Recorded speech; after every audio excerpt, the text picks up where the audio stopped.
name's Tonia and I have a sexual tremor, which I've had since I was about 10 years old, which is getting progressively worse.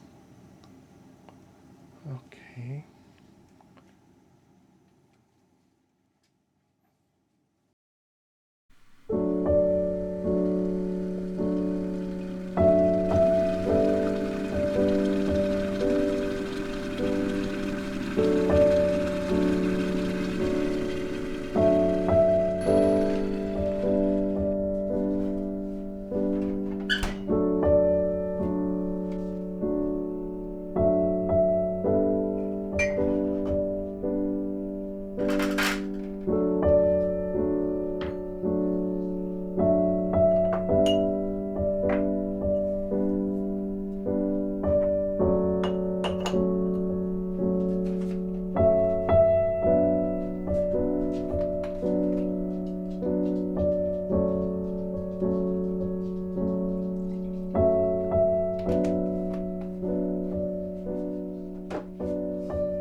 Tremor so bad, you know, the head tremor. I felt like I shook inside, my legs shook, my hands shook, you know, even parts of my mouth, my voice. Sometimes I couldn't talk. I'd get up in the morning. Sometimes, if I was really tired, I couldn't even really sort of get to the bathroom because it was so bad. And I just got fed up. I just got depressed with it all. Well, I first went to the doctors when I was about 15 or 16. My mum took me because, well, basically she'd had a letter from the school because I was struggling to do things such as needlework, and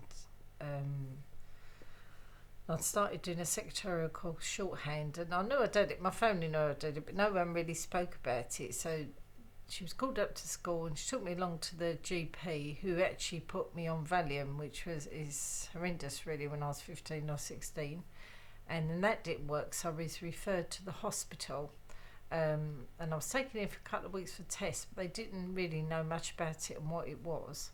And then when I was 35, I was actually properly diagnosed. I had private healthcare at the time, and I decided, because my son had started developing signs of having this tremor himself, I decided to try and seek help further to see what it was. I couldn't do anything. I couldn't hold a cup of tea, couldn't hold a knife and fork, couldn't eat my dinner properly.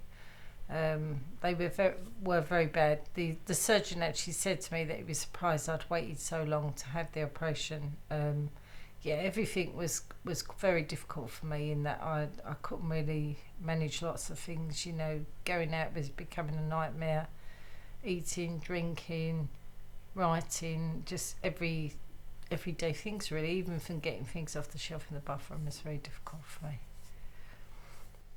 They film you for funding so that they can send it off to the primary care trust, to stay, so they can see just how bad that you shake, you know, as to whether they will give you the funding for the operation. This operation costs a lot of money. At the Queen's Hospital in Romford, I believe it was £25,000.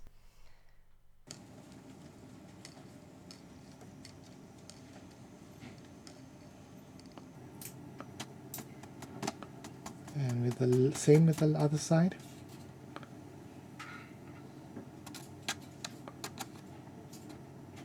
Hardly.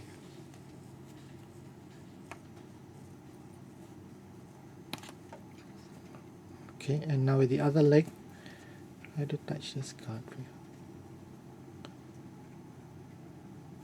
In the footage, and he had me doing numerous things such as writing sentences, and they had me pouring a glass of water, or trying to pour a glass of water. I couldn't actually pour a glass of water, and just speaking, because I had quite bad voice tremor as well before I had the surgery. So, you know, that's basically what they did. I felt quite comfortable, and I also felt like I was doing something quite positive.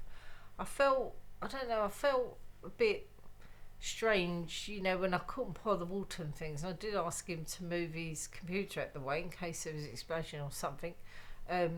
but it was also a sense of, I felt like I was doing something positive, you know, that would help me. It had suffered a lot of, you know, unless you suffer with this condition, you'll never know in a million years. You couldn't imagine what it's like to shake like that, as your whole life is affected by it. So to do something like that for someone who was so encouraging, you know, he made it feel very relaxed, and he made me feel like I was doing something very positive about you know, it was very encouraging. It was a very encouraging appointment to do that as well.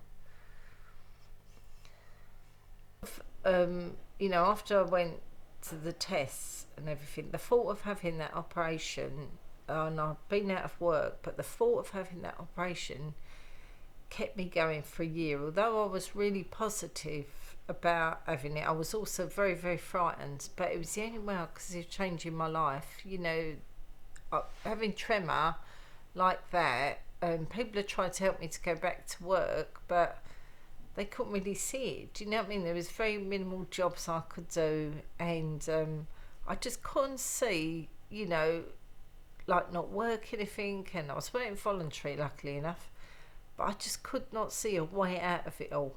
And I think I did get quite depressed with it all, really.